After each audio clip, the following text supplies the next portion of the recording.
So what is the experience like for LGBTQIA in Africa? Are you thinking about studying abroad in Africa, but you're a member of the LGBTQIA community and you're wondering, I don't know how to ask this. I don't know how this works. I want to go to Africa, but I'm scared. If you're interested in this information, stay tuned. And so I know this is a very sensitive conversation, and I felt so humbled, guys. I felt so privileged when one of my friends just came up to me and asked an uncomfortable question. They didn't know how I was going to take it, but they just always felt this connection to Africa. But as a member of the LGBTQIA community, they've also heard all these rumors.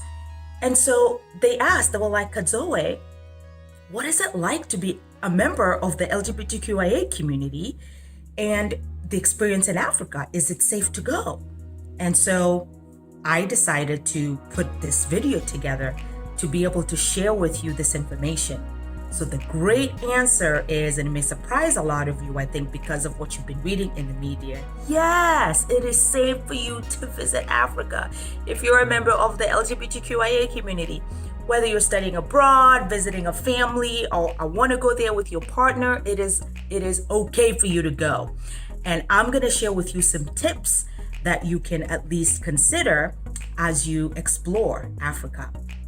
The first thing I would like you to consider if you're a member of the LGBTQIA community is that the African continent, like many continents, has numerous countries.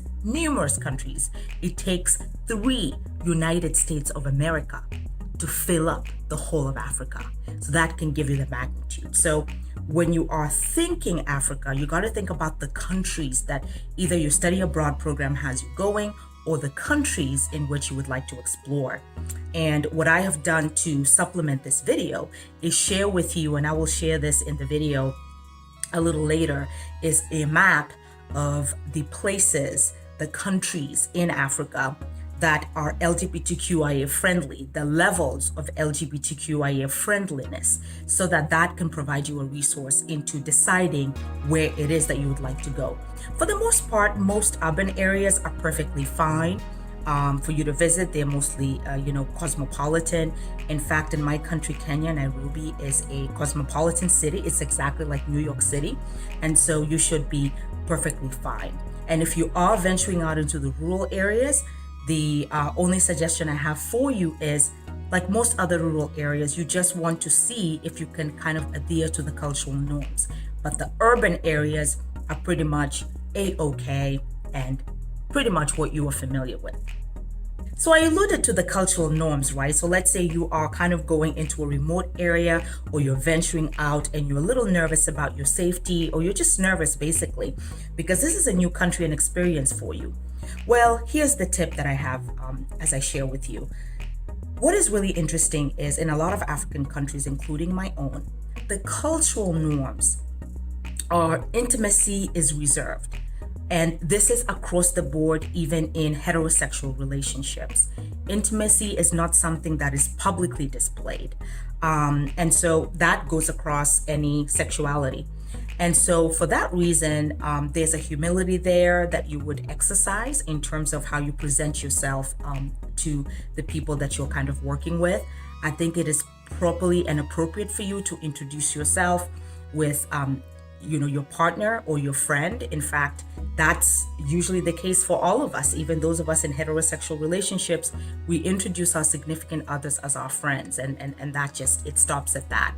So when you read about sometimes some of these things happening in public, remember they also happen to heterosexual people who choose to portray their intimacy outside in the public in a way that is not appropriate for the culture in which you stay. But you get the message when in Rome, right? The last tip that I wanted to share with you, if you are LGBTQIA and you're interested in exploring African countries, is this is a fact that you will actually really enjoy about Africans, in that there's a lot of gatherings based on the sex. So there's a lot of male gatherings and there's a lot of female gatherings. So there's a lot of males and females walking around. And it's typically more than what you would see in the West, where friendships are also based on different, sexualities. And so there's a comfort level in that. If you happen to be traveling with your partner and you wanted to take a walk to the park, you wanted to visit a local, a safari, and you wanted to go out to eat, don't feel as if you can't do that with the person that you're with, even if they happen to be of the same sex, for example. And so in terms of your comfortability and your ability to, go out there, that is perfectly fine. It is perfectly fine for you to reserve a hotel room, even in rural areas, if you're there with somebody of the same sex. It is perfectly fine. All right, so here is the map that I was talking about, LGBTQIA informative map on Africa. So if you are either studying abroad or thinking about going on safari with a significant other, or are just thinking about exploring the wonderful continent of Africa, I think that, this map, which is from amnesty.org UK, is really, really useful, and what I've often shared with many of the people that I either consult with on Africa or those folks who are studying abroad who just want to get an idea.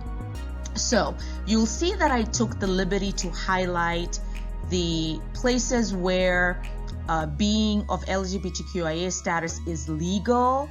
And as I mentioned before, there are tons of African countries, over 50 countries in the whole of Africa. And it does take, as you can see, 3 United States to kind of fill it up. So in the highlighted portion, this is where being LGBTQIA is legal. So you are awarded pretty much a lot of the same exact privileges as you would be in the Western world, in particular, in this case, the United States. We have Benin, Burkina Faso, Cape Verde, Central African Republic, Chad, Congo Brazzaville, Cote d'Ivoire, Democratic Republic of Congo, Djibouti, Equatorial Guinea, Gabon, Guinea-Bissau, Lesotho, Madagascar, Mali, Mozambique, Niger, Rwanda, and South Africa. So quite a bit of countries there, as you can see. Moving further up, and this is the places that are legal are notated on the map in white. Moving further up, you will see the notation in pink. And really the difference between the notations in pink, where they talk about it being illegal, and the notations in black, where it is actually really, really dangerous to visit. If you plan to really, kind of do some of the things I talked about in the video, you're being open, you're being out there. I would say with the pink regions, if you are to maintain some of those cultural norms, like I mentioned when in Rome, kind of just, even if you're traveling with your significant other, you keep intimacy, don't expose it out in the public, and which again, like I said, applies to also heterosexual couples. In the pink regions, you should be okay. And the reason I say this is if you notice in those countries with pink, my country, Kenya, is listed on there. And so this is how I know. And there have been LGBTQIA who have visited, in Kenya. And I have friends who are LGBTQIA who have also visited. So I do know from lived experience. But you can kind of see those countries there and be able to kind of see the LGBTQIA friendliness there. Now, what's interesting about the countries that are in black, which are not at all friendly, is that these are also, according to the CDC website, countries that are red zoned, meaning I think with the exception of northern Nigeria, most of these countries you probably wouldn't be going anyway because they're not they're really in a position where encourage tourism or people to go, all people actually. So when you think of Somalia, war-torn Somalia, the Sudan, Again, there's a code red on some of these countries because of the civil war situations that are there.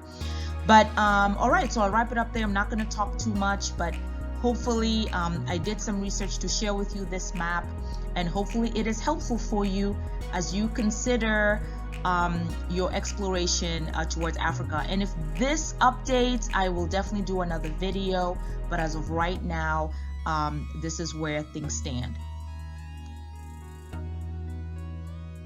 And so folks, thank you for watching.